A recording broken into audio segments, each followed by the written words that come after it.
Hi, folks. Steve Urban here, founder and CEO at recruiting and consulting firm Riderflex. If you think today's tip or guest interview can help someone you know, please share this with them. And if you enjoy listening to our show, please subscribe to our channel and hit the like button on the episodes. Finally, aside from our podcast, our day job here at Riderflex is to provide recruiting, staffing, and consulting services. You can visit riderflex.com to learn more about us and get the information on the services we provide. And now, a quick word from our sponsor and friends at Marketing 360. Try the #1 marketing platform for small business. Everything you need from design to marketing to CRM. Learn more at marketing360.com. Marketing 360. Fuel your brand.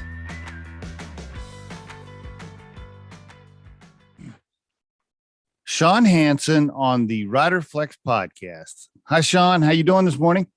Pretty good. How about you, Steve? I'm hanging in there. You in South Denver? Yeah. We're about 20 minutes south of Denver, down in Lone Tree. Always love talking to a founder and startup guy, somebody that had the guts to try it and get a company going. So looking forward to the conversation and getting into logic integration. But before we go there, how about Shawn, the person? Give us some family stuff, where you grew up, mom, dad, siblings, things like that, if you don't mind. Sure. So I actually grew up in California, Northern California. So between San Jose and Los Gatos area, I went to San Jose State University and have a bachelor's in sound engineering and a minor in music. So kind of more on the art side.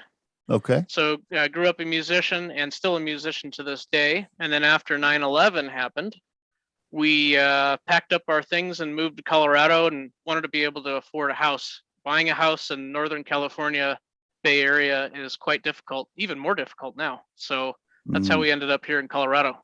How'd you pick Colorado? Well, before we get to that though, how about mom, dad? What they do for a living? Any siblings?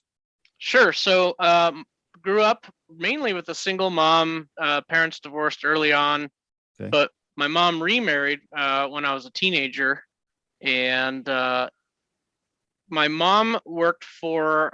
She was a stay-at-home mom, and then she also worked for an auto plant, which is now the Tesla plant. It was called NUMMI back then. It was assembly company, and then my dad was in technology and telecom sales. Okay. All right. So they divorced early, but a decent relationship with your dad? Oh yeah. Okay. Yeah, and stepfather too. I mean, they my stepfather helped raise me, and I lived with him and my mom, and saw my dad, almost every week, and still have a great relationship with both. My dad actually lives in Sweden now. Oh, really? Why did he do that? So he was born and raised in Sweden, and he was in the U.S. for 40 to 50 years. Worked here and then wanted to retire and move there. I mean, the benefits in Europe are phenomenal, right? when you're not working anymore, the healthcare system and the benefits and everything are incredible. So, and he's got family there too. I just had that conversation with somebody. I told him, I'm like, hey man, I'm 54, so pretty soon I'm just going to move overseas, because if you're like 60 over there, you can just sit around and drink tea all day and chill, and it's good. You're good to go. Yeah, no, that is very true. I mean, obviously you pay for it and the taxes of everything when you make purchases and property and all that kind of stuff. But he likes it over there. We talk weekly, and he's 86 now. Ooh, 86. Yeah. And he's still doing all right? Yeah, he's still doing good. Right. So I'm 43. I turned 44 actually this weekend. Woohoo, happy birthday to me. All right, happy birthday. All right, very good. So no brothers, no siblings. So siblings, I do have siblings. They're half siblings from a previous marriage. My mom's married 3 times. The third marriage, she's on now. They've been married for a long time. I think almost 30 years, 30 something years. Oh wow. Okay. Yeah. Great. Yeah. So my real dad and mom, they divorced quite a long time ago. So yeah. Okay, cool. I like to know some of those things because sometimes those situations or where you grew up or how you grew up, it kind of shapes you a little bit. It shapes your personality, your style, your grit, all kinds of stuff, right? Okay. So when you were going to, are you married, kids, family now, or? Yep, married 20 years. We have 2 kids. We have a daughter, 16, and son who's 14. Oh, man. Oh, you're in the fun stage. Oh yeah. Yeah, so the daughter looks like my wife, and Okay. my daughter's my wife is from Mexico. Okay. So my daughter looks like her, and then my son looks like a little Swedish and Danish boy like me. That's a nice combo. So Swedish Hispanic combo. I bet they're beautiful children. Yeah. Yeah. That's great. So she's from Mexico. Okay. How'd you meet her? So I didn't get to that part. So after going through high school and then college and then working, and things took off pretty quick. I was actually doing what I do now back in the Bay Area. I heard of a music group that was touring and they needed a drummer. So a friend of mine in college in my senior year said, "Hey, there's this group. They need a drummer for 6 months. Are you interested?" And so I auditioned. Well, like a part-time gig. I mean, not like go on the road full time, but like part-time. Yeah, no, it was go on the road full time. So I actually, okay. Yeah. All right. I actually paused my schooling, which my parents weren't very excited about. It's like, hey, you're almost done with college, but I'm gonna go play music for 6 months. So I did that. Did you stop classes? So you just stopped? You're like, okay, I'm not going this semester or whatever. I talked to my professors and was able to work out a deal where I could pick up everything, the next year, and I did that. So all right. So my wife was a singer, and I was a drummer.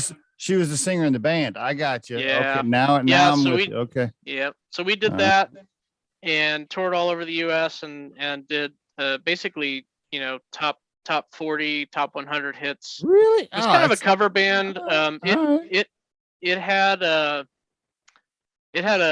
ministry piece to it too. We would actually do these big concerts, mostly for high schools. So multiple high schools would get together. We'd do these big concerts. Okay. And assemblies, and we would basically, talk about the impact of drugs and alcohol in your life, and kind of help kids through, the things they struggle with. And then we were available to counsel them after these concerts.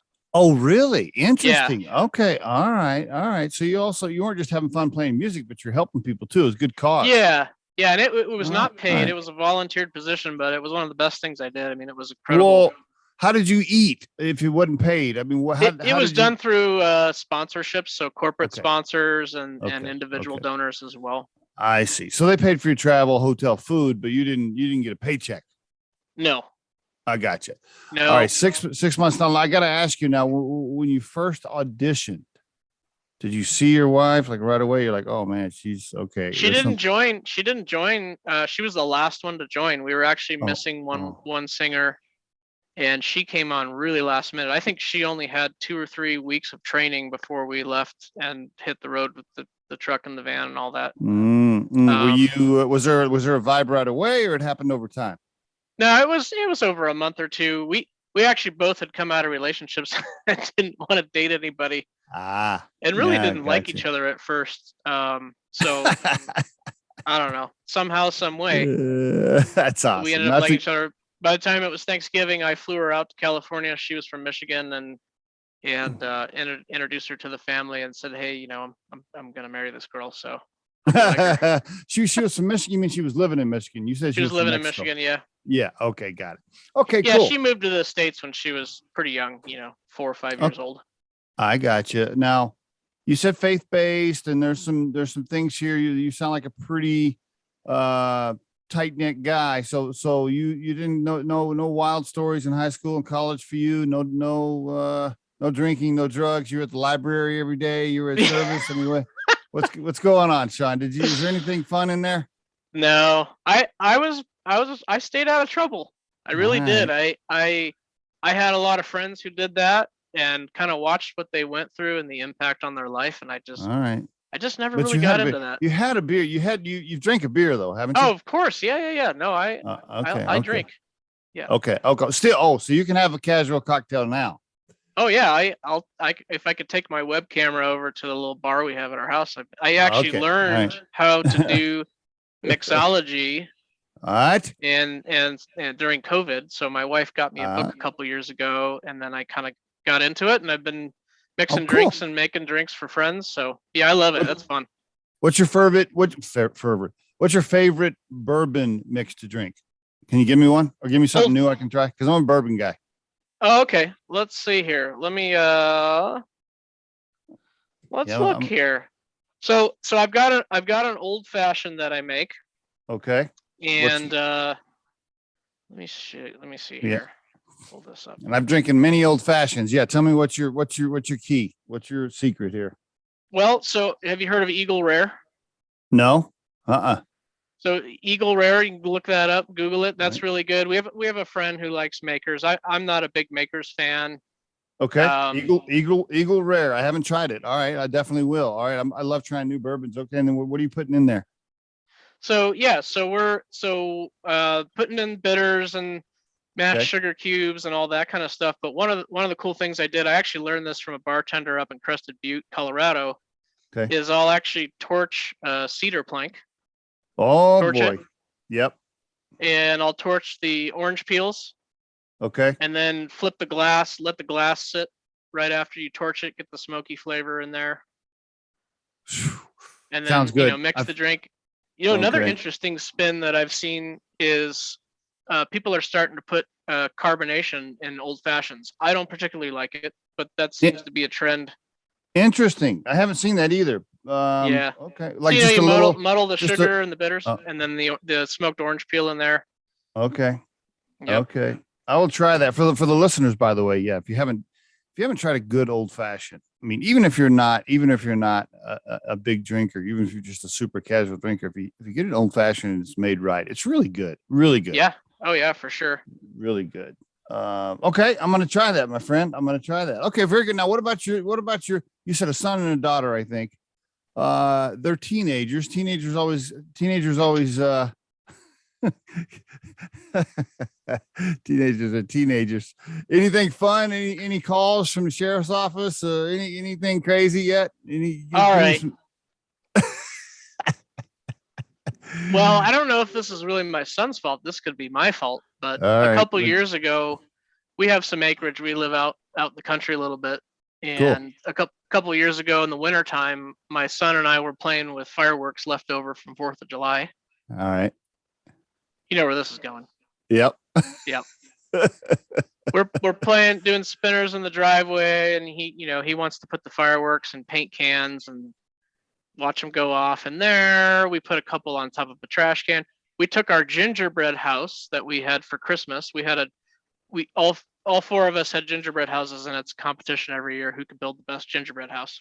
Oh, okay. That's pretty. Well, we put some fireworks inside the gingerbread houses before we threw them in the trash. So the fire to burn the. I see. Yeah, every little boy has a little pyro in him. Well, so one of the fireworks spun off into the grass behind us, and we didn't know it. And so the grass caught on fire, and we actually didn't know it. We were cleaning up and sweeping and putting all of the fireworks in the trash, and kind of, we started walking towards the garage, and my son yells, Dad, the grass is on fire. And I'm like, what? And, turn around. It's about 70, 80 feet wide of fire headed towards pine trees. And it's starting to burn the pine trees and head towards my neighbor's house,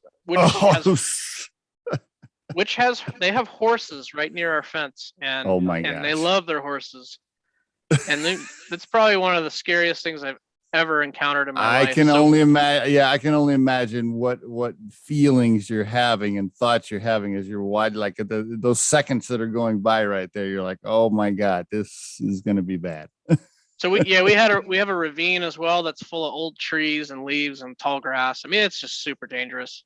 Yeah. And so he and I are trying to put the fire out.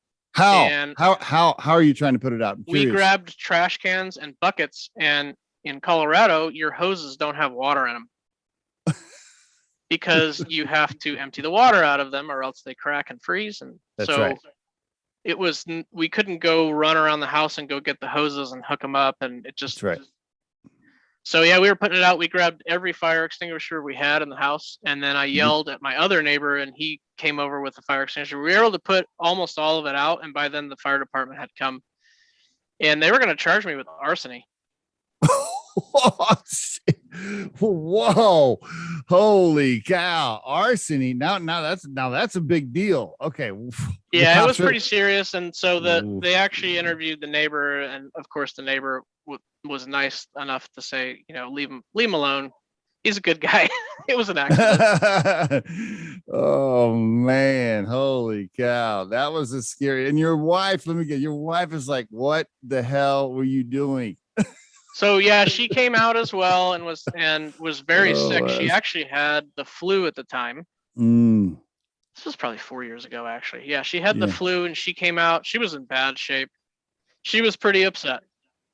And the implement, we would have been in big trouble. So we don't do fireworks at the Hansson house anymore. That's pretty good one. I appreciate you sharing that story. That's pretty good. When the cops in the fire department, when they're standing there talking to you and they're saying the words arson, your heart rate at that time, you're probably thinking, oh my God, this is like, I might be going to jail. Yeah. That was a rough day. I was pretty good. I was pretty emotionally distraught too. I mean, that wrecked me. You actually don't think clearly when you're in that bad of a panic. I actually jumped over our fence, and I landed on the ground, and I don't know. I just was out of it. I was so desperate to put the fire out. My wife watched me jump over the fence. Is that right? She said it was not with grace. I mean, I fell pretty hard. I was actually pretty sore, I remember after that. I appreciate you sharing that. Before we get into the business part, just one more thing on life situations like that. I did a podcast tip recently that we put out. It is really fascinating how one little thing can change your life completely. One turn left, one turn right, you get in a bad situation, you accidentally do something, and your life could truly just be turned upside down.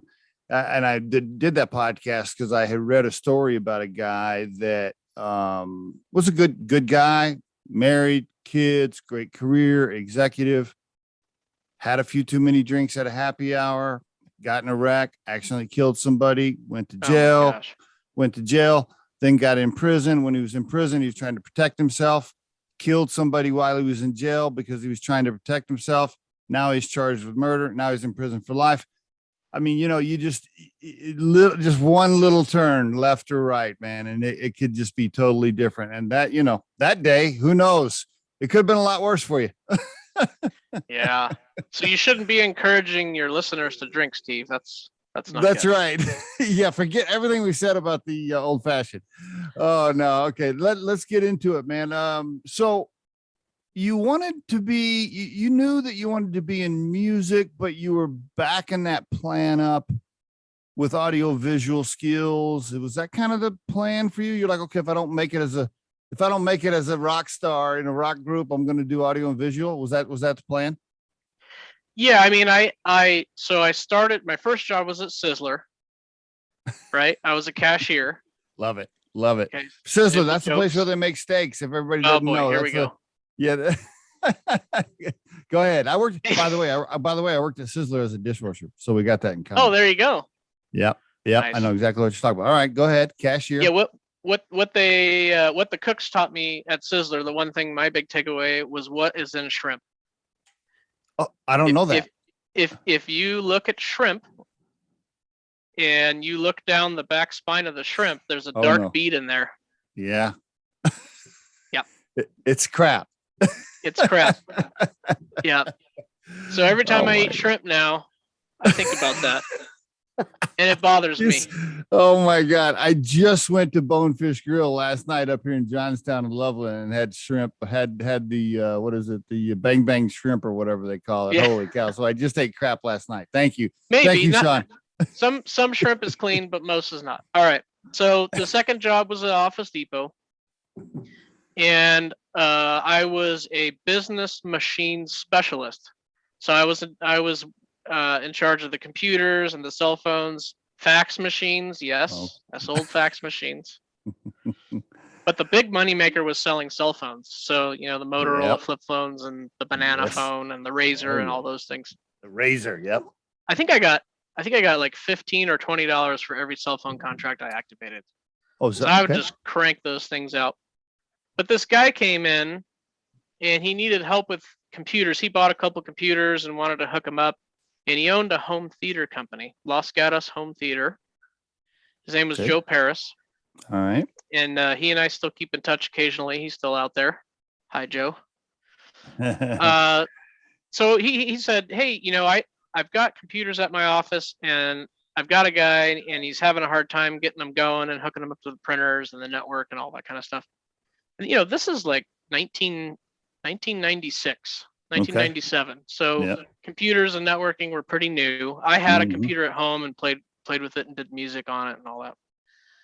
So I went over there after hours for a couple evenings and fixed them and got them all going and didn't really know what I was doing, kind of a figure it out scenario, but got it all going. And he says, hey, you want to come work here and be an installer and install all these speakers and stuff. And he had speakers in the showroom and a theater and all that. I'm like, man, this would be awesome. All right. I was in Los Gatos, California, a very affluent neighborhood, expensive. And so I put in my notice at Office Depot and went and worked for Los Gatos Home Theater. That's how you started learning how to hook all this stuff up. And plus you majored in what was your major in? Audiovisual technology or something like that? Yes, it was sound engineering. So it's a Bachelor of Arts degree, basically mixing and recording live and recorded audio. Okay. Yep. Now, did you have video stuff in there too?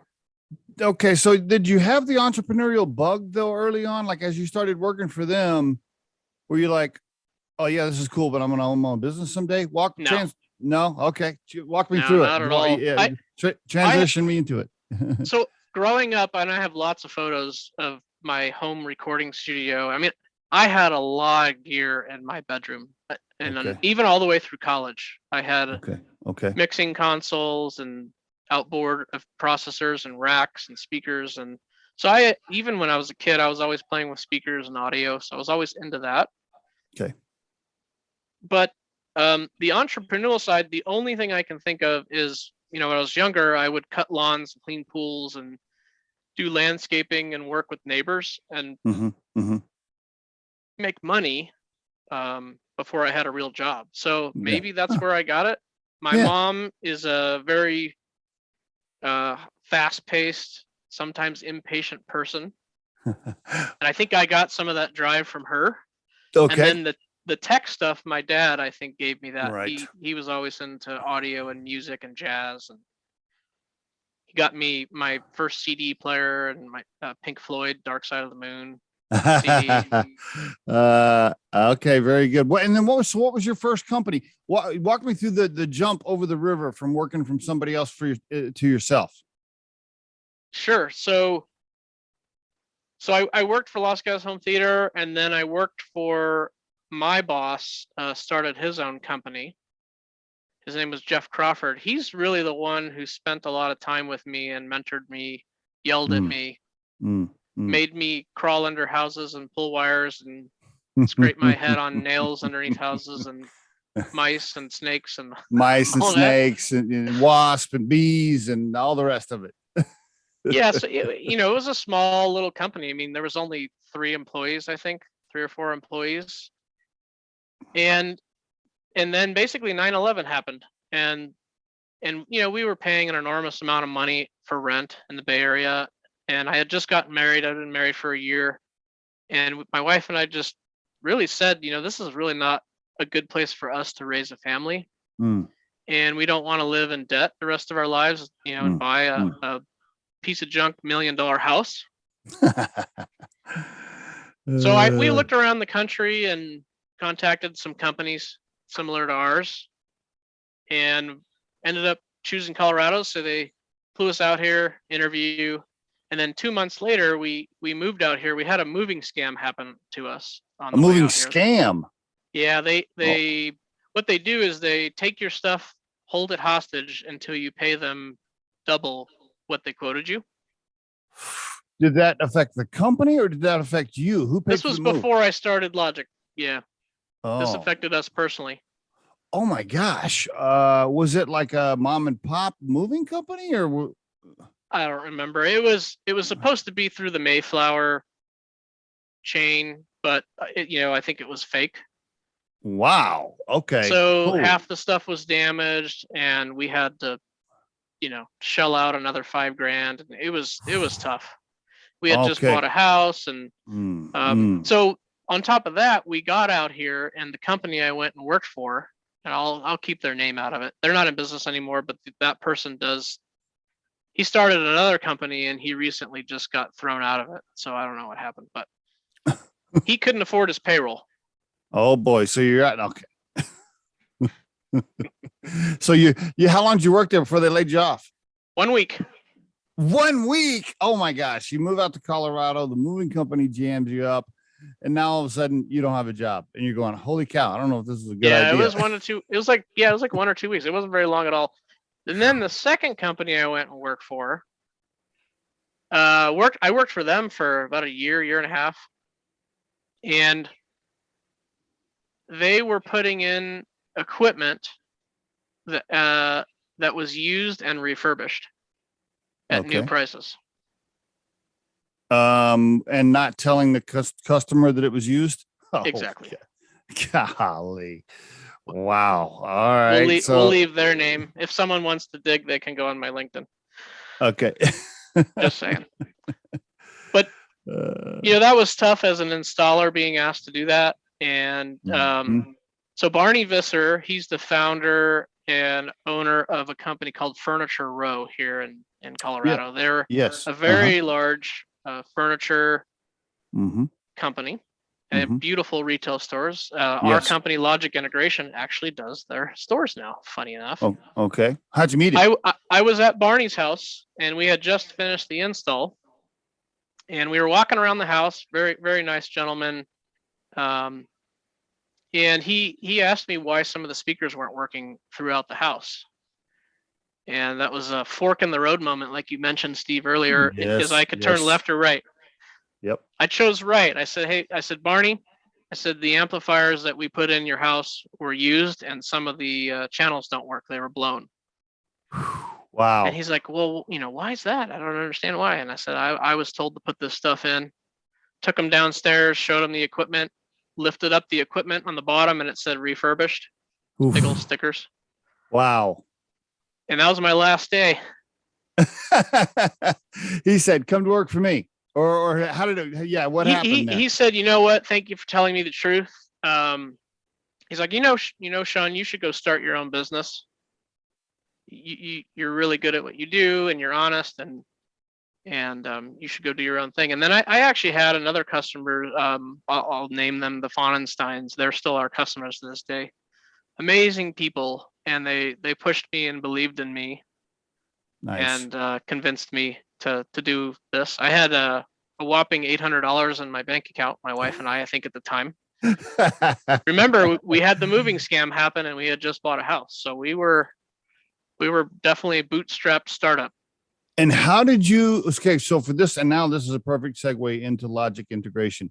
By the way, awesome job doing the right thing. It's amazing what happens with karma if you'll just do the right thing.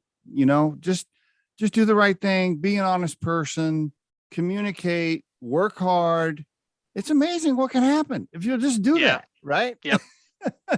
Okay, so you got $800. Now, how did you decide on the name, and then how did you fund it? I mean, did you have to, when you're hooking up equipment, all this, do you have to have that equipment in a warehouse, or you wait for the order, you wait for the customer to order it, then you get it from the vendor? Walk me through the business model and the name. Go for it. And by the way, before you even get started, let me just, for the listeners, it is logicav.net. Logicav.net is the website, Logic Integration. And also just Shawn Hansson can also be found on LinkedIn as well. You can connect with him there. So the name and the business model, just give me the overview. Go for it. Yeah, sure. So yeah, logic integration. So I I sat in my little office trying to figure out a name, and I think I found someone online on how to file a business license with the state, which they filed the wrong type of company. I think they put me as a C corp, and I had to redo all that. I mean, I didn't know anything about starting and running a business, but so the word logic to me was, I want things to make sense. One of the biggest complaints that I had from customers was, why is this so complicated, and why can't things just work together easier? Right. So it should be logical. And then the second thing was, the word integration in my mind back then was, you take lots of complicated things and you make them work together. So that's how I came up with logic integration. And our website actually used to be logicintegration.net, and then it was too long. This is too everybody, long. yeah, everybody telling everybody, how to spell the email address and the website and this and that. So we shortened the domain to logicav.net. Oh, that's why. Okay, gotcha. All right. Yeah. All right. And so I had a minivan at the time. Okay. And I installed out of the minivan. But with your first two customers, the guy who owns Furniture Row and the other one you mentioned? Yeah, actually, I don't think we did work for Barney and Furniture Row at first. It was more some residential customers. How did you get those? I just started calling people. Hey man, hey Johnny, I'm doing this now. Do you need my service? Yeah, that's exactly it. That's what happened. Okay, so what? And so this is my first warehouse. This is our garage. Oh, I love it. Okay, I love that right there. See, I love stuff like that. I told my wife, we're moving your car out of the garage, and this is our warehouse. Oh, I get it. And then so good. This picture here is my first office.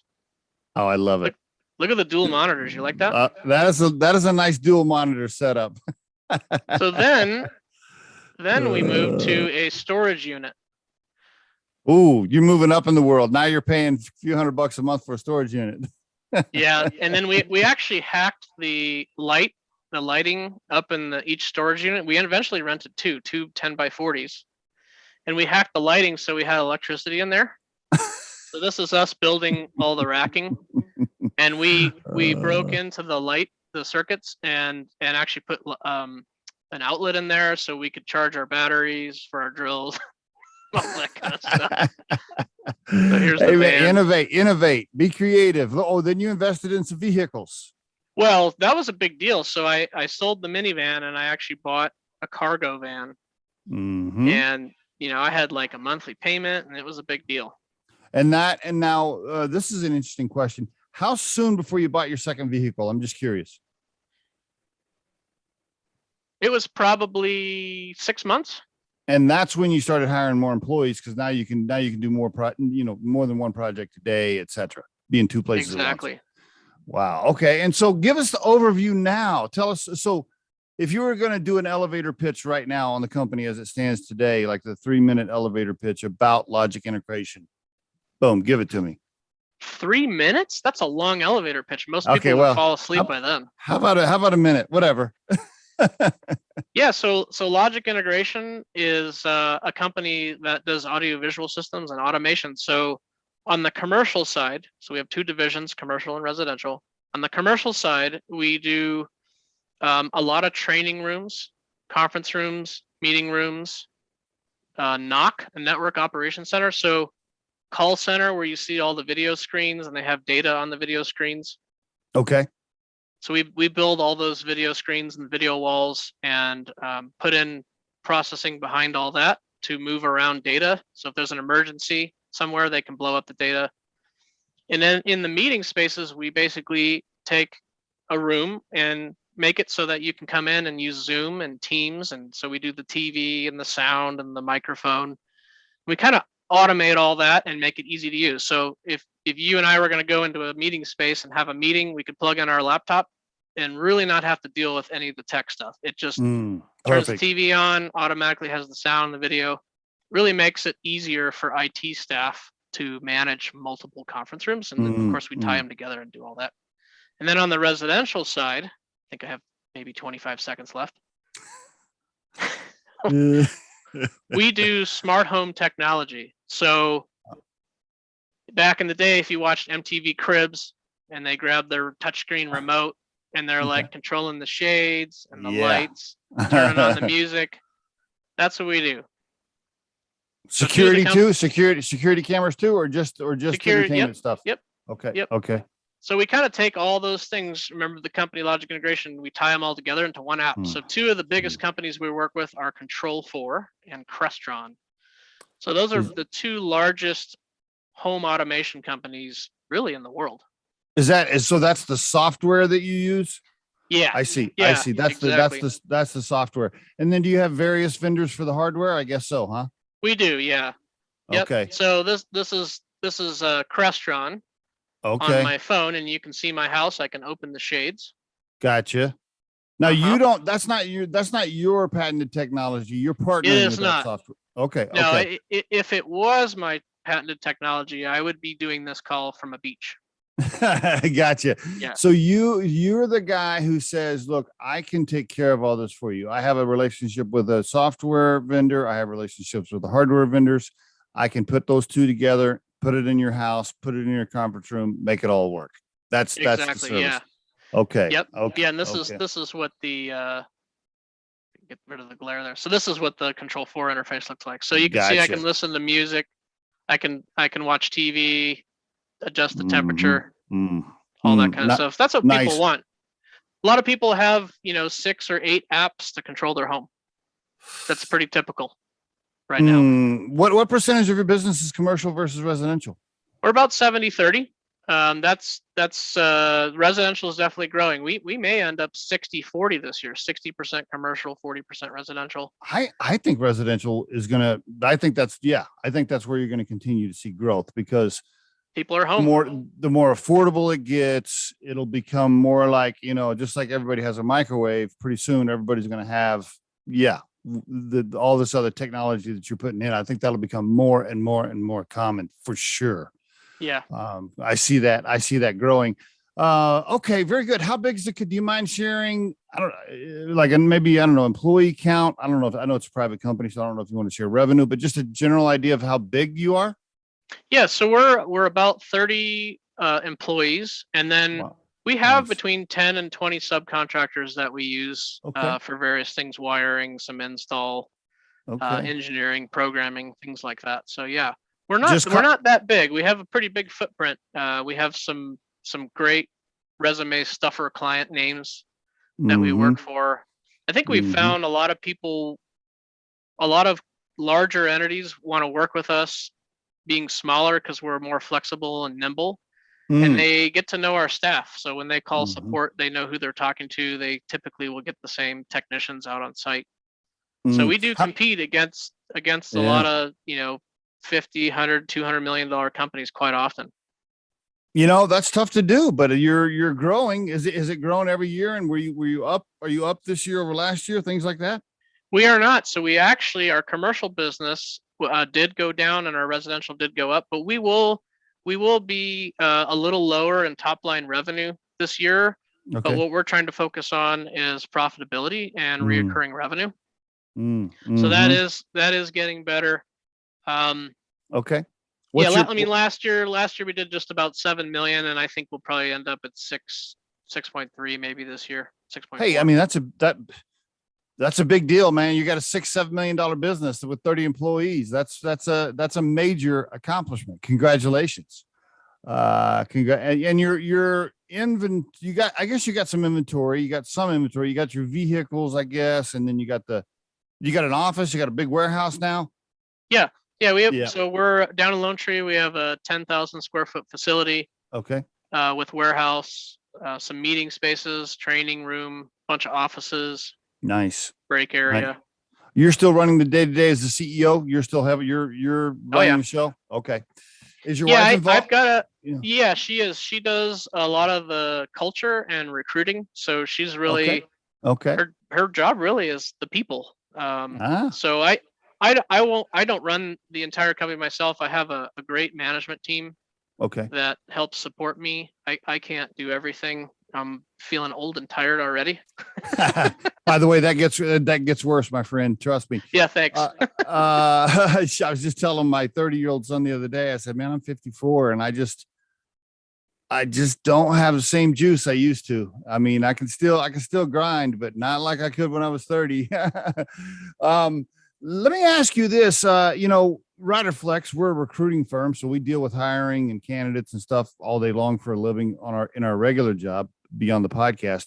I'm curious, have you had any problems because of this quote great resignation and everybody's short staffed and all this stuff you see in the press? Have you had any problems with are you guys having problems keeping people? Are you having heavy turnover? What are you seeing in your business based compared to what we're seeing in the news? Sure. That's a really good question. So we have not had a lot of folks resign. I'm very proud of that. And we it's hard to keep up with inflation and cost of living right now. I think it was 6.5% this year. Or maybe it was even just the past 6 months. It rose quite a bit, and it's going to continue to rise with everything increasing and going up. Yes. In next year. So that's a big challenge for us. And looking at the budget, if we don't grow our top line revenue, how do we increase the bottom line revenue, but we retain our people? So it's a really big challenge, but we've actually been able to retain most of our people, that's great, through the past 3 years. And I would hand that to my wife. I mean, she really does a good job engaging people. And we have, as a company, are really trying to listen to everybody and not have this big pyramid management structure. My office store is always open, and so is the management team. We have phenomenal and excellent project managers, and we have a killer service manager. And we've got a few employees that have been there 8 or 9 years that have really, really seen the worst. Because about 4 or 5 years ago, we did have a lot of turnover. I think we turned over 60% of our staff in 2 years. Oh, really? What was the challenge then? Growth. Just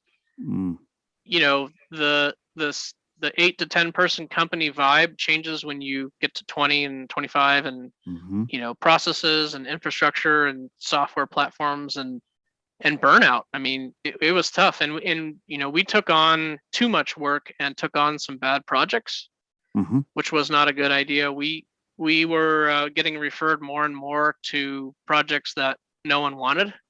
And so we would come in and try to fix other companies' stuff, whether they had gone out of business or they couldn't finish the job.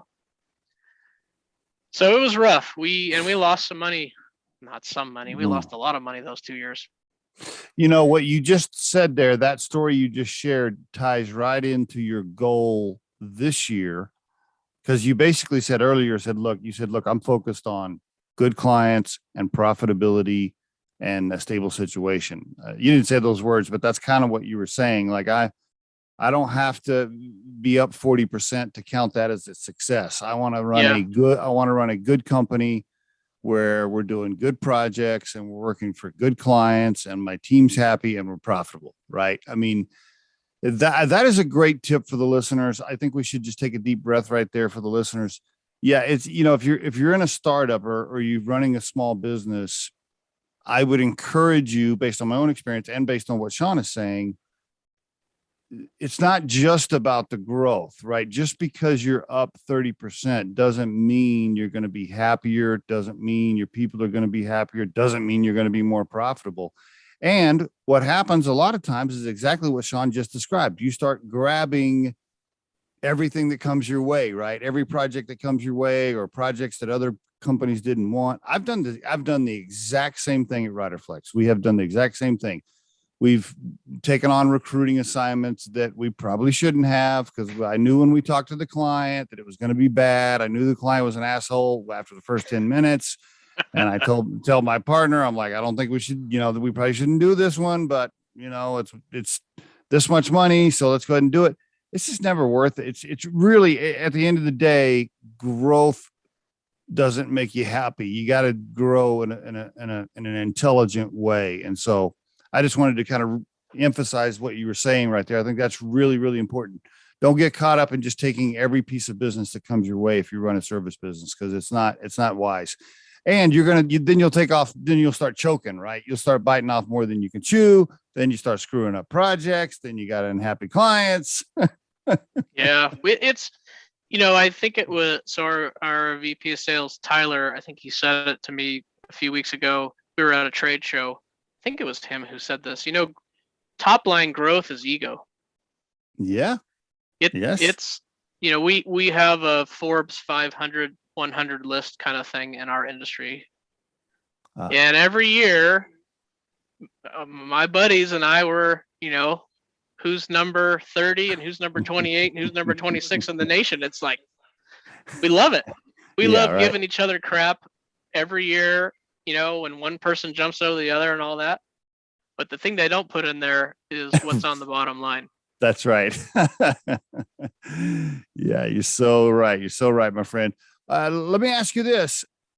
Do you do podcast studio setup? Is that part of your business? No, we don't. Why not? Man? Occasionally we get asked advice on that stuff. So we do pro audio and video and that kind of stuff. It's more of a conference training room. A lot of companies are asking us to do town hall streams. So CEO gets in a room. Maybe the room's not full. Maybe he has half employees there, half at home. And we'll put up multiple cameras that are PTZ cameras, and they can do high quality broadcasting. So we do that. Okay. But it's a home setup is DIY usually. I mean, you can do pretty good with DIY Amazon. Yeah, yeah. When we're doing a room like that, it can be pricey. It could be $50 to $100K. Oh, okay. Yeah. That's out of my range. I'll just stick with the little simple setup I have. Okay. How about this? We're moving closer to the back end here. If you wanted to say a couple of things to an aspiring entrepreneur that's listening, if you wanted to give a couple of pieces of advice, somebody that's thinking about taking the leap and starting their own business, anything you want to share? Don't do it. No, I'm kidding. It'll be the most fun and the most challenging thing you'll ever do in your life. I'm sure there are some exceptions, but it is not easy. It's not everybody else does the work and you do nothing. You put yourself last, you put others first. You're the one who works the most hours. You're the first one not to get a paycheck. Yeah. And it's a very humble leadership position. I think you said that really well. It is the most fun, but the most scary and stressful. It is that weird combo, right? Like there are so many days where my co-founder and I will talk about how awesome it is that we're running our own company. And, if I want to go up to the mountains on Friday, I don't have to ask anybody, I just go, right? But at the same time, I'm the one waking up at 3 a.m. in a cold sweat because, we lost a client one week and now I'm worried about cash flow. I mean, it's both. You have both. And so it's so true. You got to be able to handle that emotionally and mentally. You got to be able to handle those swings. If you can't, you probably shouldn't be an entrepreneur. Yeah. No, it's hard. It doesn't go away. It's always on your mind. You could be at the most remote place in the entire world. And that little business thing is there. It just never goes away. So true. The worry, whatever your payroll is, losing a client or losing a really good employee those are the two things that really get me. Yep. I don't like when people quit me or leave the company. Yeah. I treasure people so much that work for us. And it's hard with busyness to try and really appreciate them and spend time with them. That's a tough challenge. And this is a resource. Profit First. Okay. Yep. Who's the author? I'm gonna hack the last name. Okay, I can't see it, but okay, they'll get it on video. Okay. Yep. All right. So So the thing that I wish for an entrepreneur, I wish I would have done is my wife and I took a class from Dave Ramsey called Financial Peace. Mm-hmm. And, when we got married and the moving scam and moved and bought a house and all that, we racked up a lot of debt and we really didn't know what we were doing. I never was trained by my parents, unfortunately, how to handle my finances very well. And I didn't really get it until 6-8 years into our marriage. Okay. And I would say the same for your business. If you can, whatever the situation, save money and stash money and always put the profit first, like the book talks about. I wish I would have done that a long time ago because it's harder to do when you're a bigger company. It's a big machine and it never stops. Last question, my friend. If you could define your core purpose in life right now, if you could put that into a sentence, what would it sound like? One of our core values as a company is to embrace the talents and gifts of our employees. Okay. And so I love watching people, we have a person who used to be our front desk person. Her name's Gail, and she would clean our offices on the weekends. And now she's moved up and manages all our purchasing and procurement. And I think she purchases over $3 million dealer cost of product a year. And I love seeing that. Like, I love that. Someone who grows into a position and is good at it. That's one of the reasons I get up out of bed. The second reason is I love seeing a system that's done and a customer that's really happy and excited about that system. I appreciate you sharing that employee story. It is so true. It feels really special. Sometimes it feels better, right? It feels better than the sales and the profits, right? When you can grow somebody like that. And when you get older and you get to be 65 years old and you're relaxing somewhere, that's what you're going to remember. You're going to remember those stories like that, employees like that. Appreciate you sharing it, Shawn. Thank you so much for being on the Riderflex podcast. Yeah, thanks for having me.